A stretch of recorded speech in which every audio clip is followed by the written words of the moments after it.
Selamat pagi, Assalamualaikum warahmatullahi wabarakatuh. Saya Hendret Namsar Putra, dan kembali lagi kita dalam pembahasan eh, pengantar dalam komputer pada topik 5, yaitu logika, pemecahan masalah, dan sistem pemrograman. Kita masuk kembali.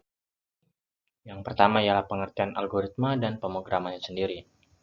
Yang pertama ialah ditinjau dari asal-usul katanya, kata algoritma sendiri mempunyai sejarah yang sangat aneh, sehingga para ahli sejarah matematika pun turun tangan dan diketahui bahwa arti dari algoritma ini ialah proses menghitung dengan angka Arab yang pertama kali ditemukan atau muncul dalam buku seorang penulis terkenal bernama Abu Ja'far Muhammad Ibnu Musa Al-Khwarizmi berjudul Buku Pemugaran dan Pengurangan.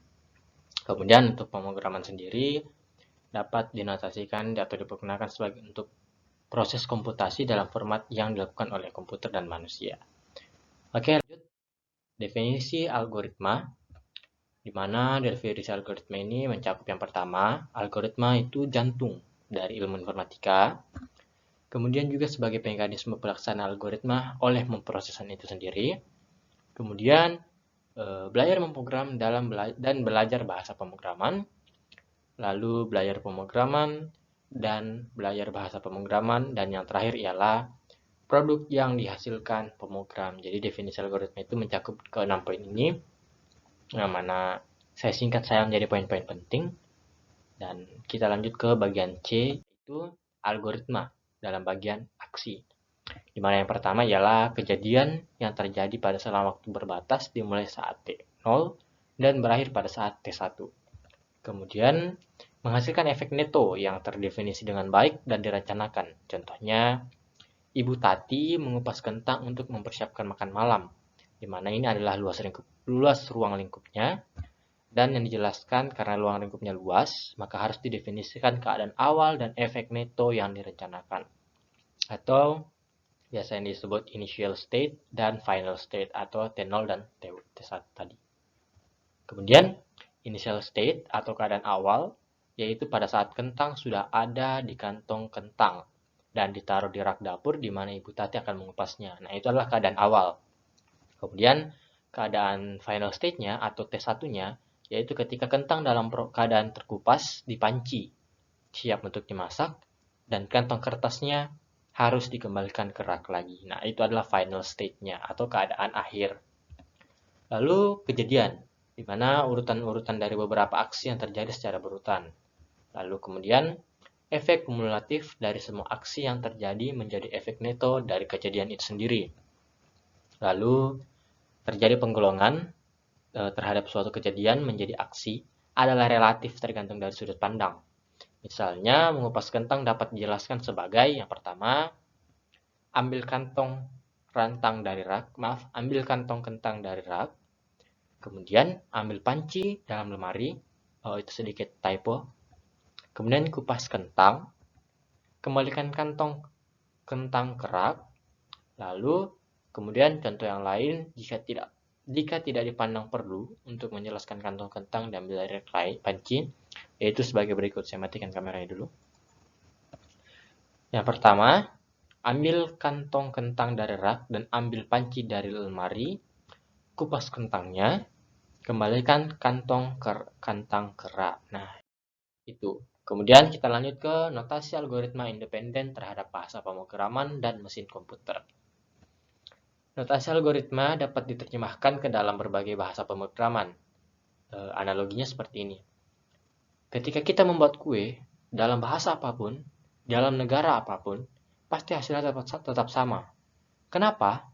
Karena setiap juru masak, entah itu dari negara Indonesia, Malaysia, China, Thailand, dan sebagainya, itu dapat melakukan operasi dasar yang sama seperti mengocok telur, menimbang berat gula, dan sebagainya. Nah, di sini didefinisikan koki itu sebagai pemprosesannya atau seorang yang melakukan proses tersebut. Kemudian saya matikan kamera dulu. Demikian juga halnya dengan komputer. Meskipun setiap komputer berbeda teknologinya, tetapi secara umum semua komputer dapat melakukan operasi-operasi dasar dalam pemrograman seperti operasi pembacaan data, operasi perbandingan, aritmatika, dan sebagainya. Kita masuk ke pemrograman prosedural, di mana algoritma itu, seperti yang kita tahu, berisi urutan langkah-langkah penyelesaian masalah. Itu berarti algoritma termasuk ke dalam prosedural. Kemudian pada pemrograman prosedural, program dibedakan antara bagian data dan bagian instruksi. Pada bagian instruksi terdiri atas runtutan atau sequence instruksi yang dilaksanakan satu persatu secara berurutan oleh pemrosesan atau seorang yang memprosesnya. Di mana paradigma ini dinamakan program prosedural. Kemudian ada juga bahasa-bahasa tingkat tinggi seperti COBOL, BASIC, Pascal, Fortran, dan C yang mendukung kegiatan pemrograman prosedural. Karena itu, mereka dinamakan juga sebagai bahasa prosedural.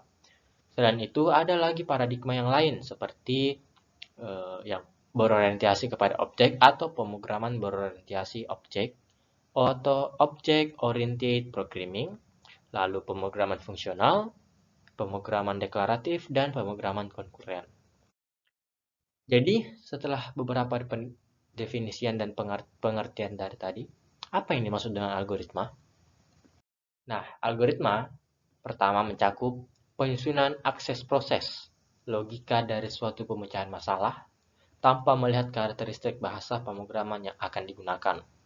Poin kedua, urutan notasi urutan notasi logika yang merupakan hasil analisis dan rancangan sistematik dari strategi pemecahan masalah untuk menggambarkan urutan langkah kerja yang jika dikerjakan akan membawa ke tujuannya. Yang ketiga, urutan logika, langkah kerja untuk menyelesaikan suatu masalah. Jadi ditekankan yaitu sebagai urutan logika. Kemudian, contoh algoritma dalam sehari-hari yaitu menjahit pakaian, membuat kue, jadwal harian, panduan merakit komputer atau personal komputer, dan lain-lain. Kemudian ada yang dinamakan sebagai aturan penulisan algoritma. Ya tentu dalam menulis sesuatu kita dapat sebelum kita dapat hasil yang maksimal, tentu kita harus membaca atau memiliki aturan-aturan agar tidak menyeleweng atau istilah sekarang salah server. Di mana algoritma itu berisi langkah-langkah penyelesaian masalah, di mana langkah-langkah tersebut dapat ditulis dalam notasi apapun, bebas, selama dia dapat mudah dimengerti dan dapat dibaca. Karena ya memang tidak ada peraturan untuk notasi bakunya. Perlu ditekankan notasi baku. Namun untuk penulisan ada. Beberapa notasi dalam penulisan algoritma. Yang pertama, notasi 1, untayan kalimat deskriptif. Notasi 2, diagram alir atau flow chart. Notasi 3, pseudocode card, di mana pada tabel dapat dilihat simbol serta gambar dan keterangan-keterangannya seperti terminal, persiapan, pengolahan proses, dan lain-lain. Untuk penulisan nanti bisa di-skip saja. Lanjut ke aturan penulisan algoritma, di mana setiap algoritma akan selalu terdiri dari 3 bagian, yaitu judul, kamus, dan algoritma. Kita masuk ke bagian judul. Judul header adalah bagian teks algoritma yang digunakan sebagai tempat mendefinisikan nama dengan menentukan apakah teks tersebut adalah program, prosedur, atau fungsi. Setelah judul disarankan untuk menuliskan spesifikasi singkat dan teks algoritma tersebut. Contohnya dapat dilihat. Serta ada juga catatan-catatannya, yaitu untuk memisahkan kata dalam judul algoritma menggunakan tanda petik. Tanda apa namanya, saya lupa.